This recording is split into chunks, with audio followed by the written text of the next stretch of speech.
hardest skill to teach. With our kids, we spend a lot of time when they're young catching and pushing. So everything with setting with our young kids is a catch. Okay, they develop really bad habits at a young age. If we just say set the ball, they're poking at the ball, they're using their fingers too much, and we want them to use their wrists. So if we can catch the ball and push, that's a lot better motion than poking with our fingers. So I'm going to show you guys how we train our setters and the key words that we use.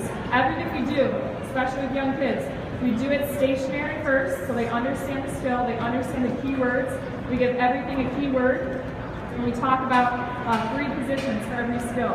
So setting, serving, passing, and attacking. We say position 1, 2, and 3. That way, again, they can relate to that position right away. So position 1 for setting, our hands are up. Position 2, we step, lead with the heel of our hands. Position 3, our arms come down. So they understand this is my position 2, position 3, or get to position 1. So 1, 2, 3. Those are our 3 positions for setting. What I want you guys to do, you're going to go ahead and take a seat.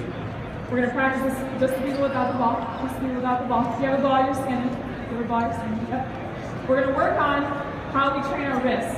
Again, once they understand the concept, as soon as they understand it, we add movement. Okay? We don't want to do a lot of stuff stationary. So we're going to train it, we're going to understand the drill, or the skill, what we want them to do, what we're looking for, then we're going to add movement. So with our setters, if we just relax our arms, what we tell them, we're going to bring our hands up above our head in a natural position. Okay, so if you guys can all do that, we're going to bring our hands up in a natural position. Half the kids, when they bring their hands up, they look like this. I will walk around like this. So as soon as they bring their hands up like this, I know they're not in a natural position. Okay? So we want to have straight wrists. That's the biggest key word that we tell our kids. Straight wrists. If our wrists are back, as soon as the ball hits our wrist, it's going to thud out. Okay? Those straight wrists are what helps us spring that ball out of our hands. So everybody show me your straight wrists. We want our hands nice and high, and we want them the shape of the ball. You should see a triangle in the set. Okay? Again, this is pretty basic stuff, but our little kids have gotten so good at setting because they understand this concept of straight wrists. Good. So straight wrists, hands the shape of the ball, hands the shape of the ball. Good. This is how we're going to start. Okay, so our hands are up nice and high. Our partners are going to toss. We're just going to catch. Partners are going to catch. We're focusing on leading with the heels of our hands. Okay, leading with the heels of our hands. We should see that triangle when we're finished. So we're not pulling apart. We're not poking at the ball. We should see our triangle before finish and see our triangle after. All right? Go ahead, give that a try. We do this with all of our 12s, 13s, 14s, 15-year-olds, just so they understand the concept of using those wrists, finishing underneath the ball. Okay?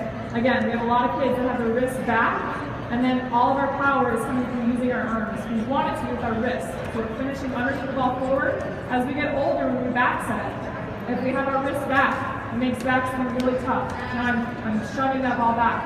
I want to spring that ball out of my hands using my wrists when I set. Good.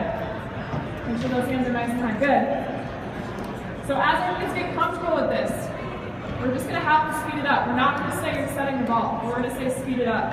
So you guys are going to catch and you're going to catch and release a little bit faster. Catch and release a little bit faster. Good. So this is starting to look like setting. They don't realize that they're doing it, but it's starting to look like setting. Good. With our little kids, we say freeze after almost everything. So little kids, we say mind, freeze. And they hold their hands, they check out their hands and see what they look like.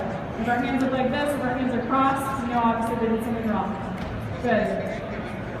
Awesome. All right, so this is, like I said, really basic. We understand what we're trying to do. We're going to go ahead and we're going to get on our feet. Okay, so we're going to go